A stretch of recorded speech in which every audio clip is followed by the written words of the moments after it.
Hi, and welcome back. I'm Mayor Westmoreland, and today we have with us Evan Barrett, Eagle Mountain City Economic Development Director. Thanks for being with us, Evan. Happy to be here. Thanks. So recently, the city announced interest by Walmart to coming here to Eagle Mountain. Yeah, it's pretty exciting. Honestly, did not expect it to come this soon. Eagle Mountain is definitely growing fast, but that's definitely a sign that we are really making a presence in the economic development world. We're being noticed by a lot more businesses than we ever thought. So. Definitely. And let's talk a little bit about economic development. Why is that important to a city like Eagle Mountain? I mean, economic development, obviously, besides just the conveniences, we all like to be able to have places locally to shop, to take our families to eat at restaurants, to work, to have jobs for teenagers, for adults, whoever. There's a lot of conveniences, obviously, that come with that. But honestly, really, there's just a lot of benefit that comes to developing a good, robust, and sustaining community. A community that is able to financially thrive in a way that's not impacting the residents. The truth of the matter is, residential houses, whether it be single-family houses or what have you, they just don't pay for themselves when it comes to property taxes and things like that. The cost to service those properties is greater than what the city brings in tax revenue. And so you need some development from businesses, from retail, from industrial, these other types of uses in a city to help balance that out. Those other users, the retail pads and things like that, will bring in more tax revenue than it costs to service them. And so ultimately, if we want to try and maintain low property taxes for our residents, then we need to make sure that we have plenty of businesses to help make our city financially sustainable. That really is a big deal because providing all of those services is a huge expense that seems to just keep rising. Absolutely. And when it comes to tax revenue, the primary tax revenue sources are property tax and sales tax. Right. And relying solely on property tax is not where any of us want to be. We don't want to be raising property taxes to pay for all those services.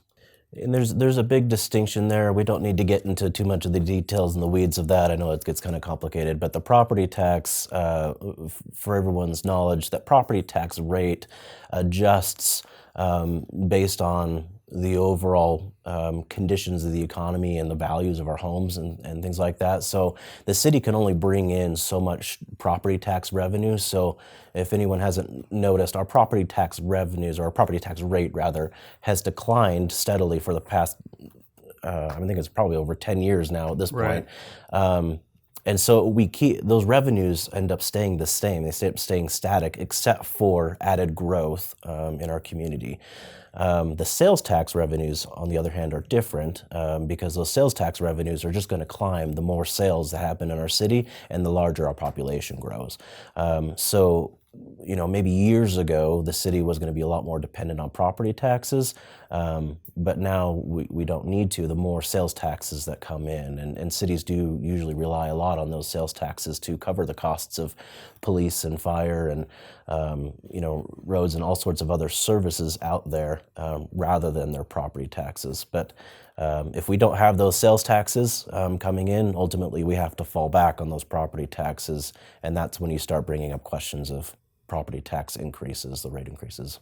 So naturally, our residents purchase things. They go out to eat. They buy groceries. They buy gas. But where are those tax revenues going on those purchases? So the state has a formula for that, for the sales tax distribution.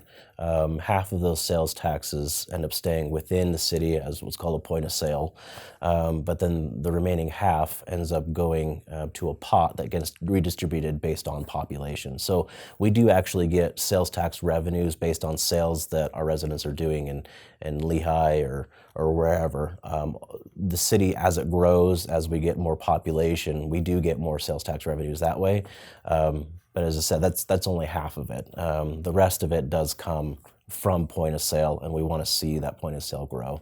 So a major portion of those tax dollars, the money that our residents are spending, are going to other cities, Correct. not here at Eagle Mountain. Yep. And so we want to bring that back. So the residents benefit themselves, Right. per se, by having that opportunity to build up our local economy and strengthen that. Exactly. Yeah. So one of the disadvantages that Eagle Mountain has is we don't have drive-through traffic. Can you explain how that comes into the equation when it comes to economic development? Yeah, I mean, obviously, any business that wants to locate here in Eagle Mountain really has to consider the value, the really sustainable math that goes into locating business here. As far as are they going to be able to get the foot traffic in? Are they going to be able to get that, as you mentioned, the drive-through traffic to be able to generate the sales necessary to cover their costs? Obviously. With Eagle Mountain having such a huge number of our residents leaving during the day to go work elsewhere, a lot of businesses that we'd like to see come here just can't make the math work for them, where they're not going to see, the necessary visitors come in and shop. An example would be with a lot of sit-down restaurants that we want to see here. Sit-down restaurants rely on certain populations, like even office spaces, where office spaces you have in an office environment, they may want to go take clients out to lunch, they may want to have team lunches and whatever it might be, and we just don't have that here. But even with pass-through traffic, obviously you and I, we all like to be efficient. I have 3 kids. I don't want to necessarily go hopping around at all the different possible places I could go shop. But if I could do it all in one place, then that's beneficial to me. So I'm going to try and find a place to go shop where it's convenient, where I'm already going through. I'm already going through this certain area because I need to get through for work, or I need to get there for kids' sports activities or whatever. So I'm going to go where it's convenient, and where I can get the easiest. The easiest opportunity to hit the most places I need to all in one go, right? So there's definitely an advantage of having pass-through traffic, and like you said, we don't have that yet. That's something that we're definitely working on, trying to change the direction of things, trying to help bring more jobs out here to Eagle Mountain, trying to bring out more attractions and more interest for the public to be able to continue to do their shopping here rather than other neighboring cities. Yeah, very good. So the more daytime jobs we have, the more we can build that local economy, the less traffic on our roads, things like that. And then we start getting interest from companies like Walmart. Yeah, absolutely. So can you talk to that a little bit? Walmart's thinking, why they are interested in coming to Eagle Mountain, and why they have chosen this particular location. Yeah, so Walmart, obviously, a company like that, they're going to have a whole lot of research behind them. They're going to have a whole lot of data. There's not a whole lot that Eagle Mountain necessarily needs to do to give them information to say, come out here to Eagle Mountain. It's something that they've likely already predetermined long before. They've determined that Eagle Mountain residents, that certain location, meets their requirements for a certain amount of population to be able to drive within a certain amount of time to that location. And so, I mean, Walmart's looking at the math. They're seeing their location in Saratoga Springs and saying, we're overwhelmed in Saratoga Springs. There's opportunity here in Eagle Mountain to open up a second location, capture a lot of the population in Eagle Mountain that may not want to go into Saratoga Springs, and really maximize their overall revenues that way. They're looking at that intersection, knowing just as well as we do that SR 73 and Ranches Parkway is a very busy intersection. We know this well. It's something that we have been obviously working through, you know well, as far as the challenges that we're trying to sort out with UDOT and trying to improve that intersection overall. But they see the data, they see the traffic, they see all the people coming through there, and they know that that's a a valuable intersection for them. Obviously, we've tried to consider and provide options for them for other places as well, but ultimately it's up to Walmart to go after what they want to. We can't compel them to go purchase property elsewhere. They're going to come to City Council and yourself with that proposal, knowing full well that the data speaks to them and as far as that location goes. Yeah, that is the number one intersection in our city. So it's no surprise that businesses would seek to come there.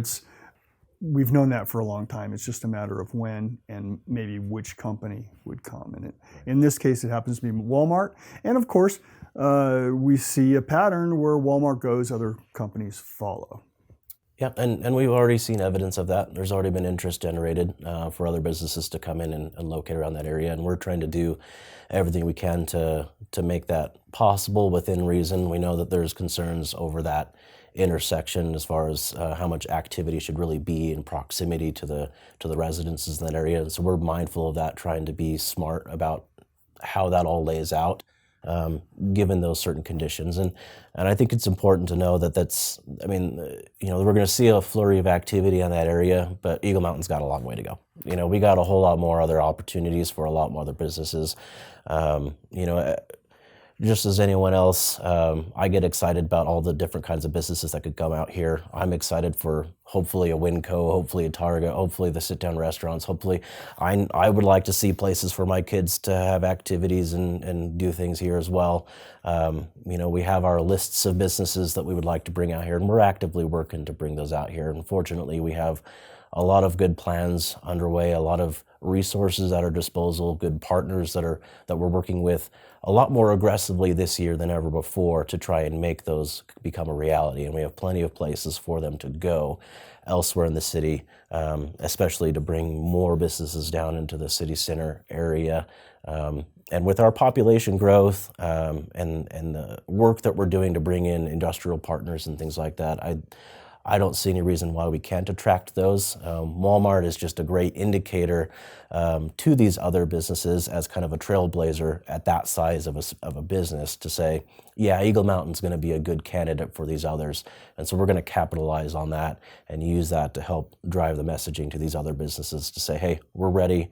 We're ready for more. We got great places for you. I have a great plan for you. Let's make it happen. Right, I like that. Yeah, Walmart does confirm that Eagle Mountain is the location to be.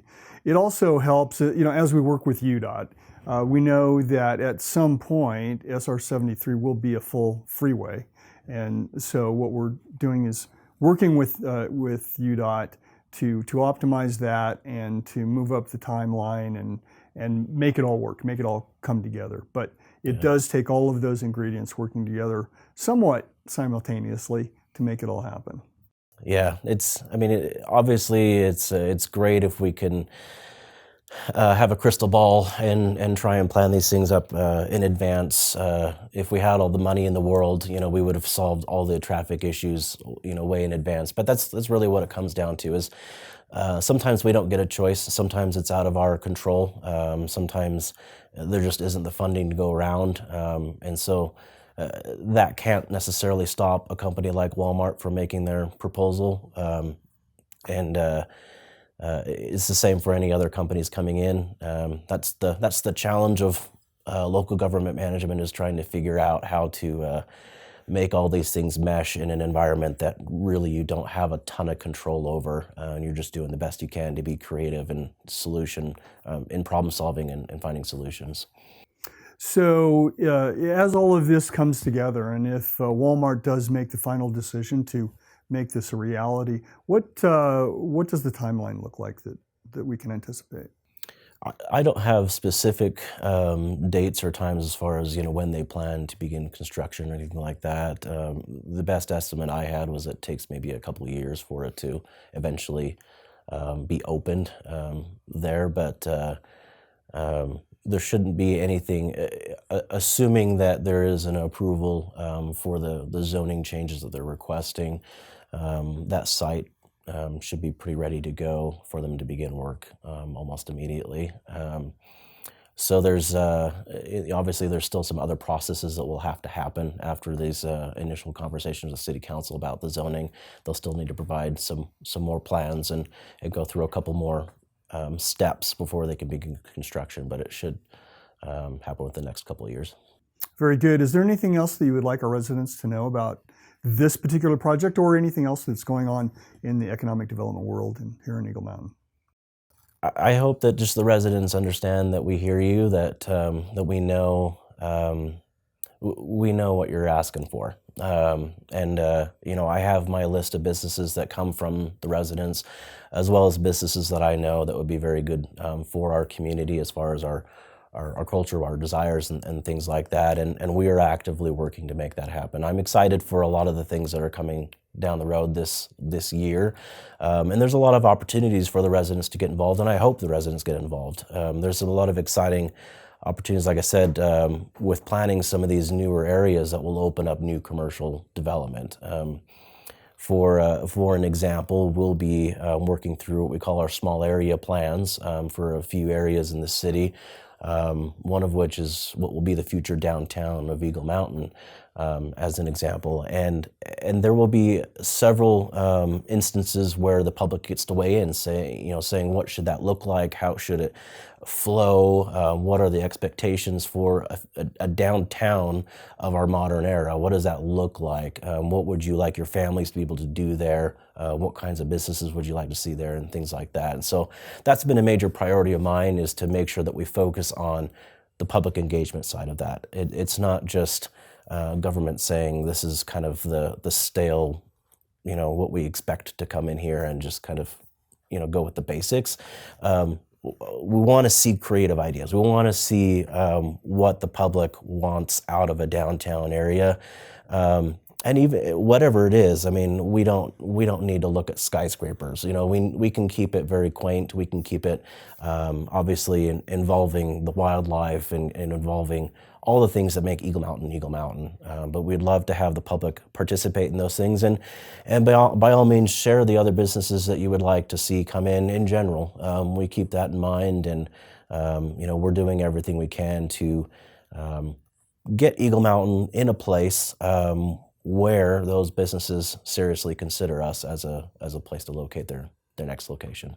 Well, we will look forward to those conversations. It definitely gets exciting and fun when we start planning those gathering places, because that's what really begins to help the city become unique and a great place to raise families and have a good experience for our children to grow up here and create memories and all of that. So I appreciate you encouraging the residents to be involved in that process, to make it the best that we can be. Well, Evan, thank you for being with us and for that update.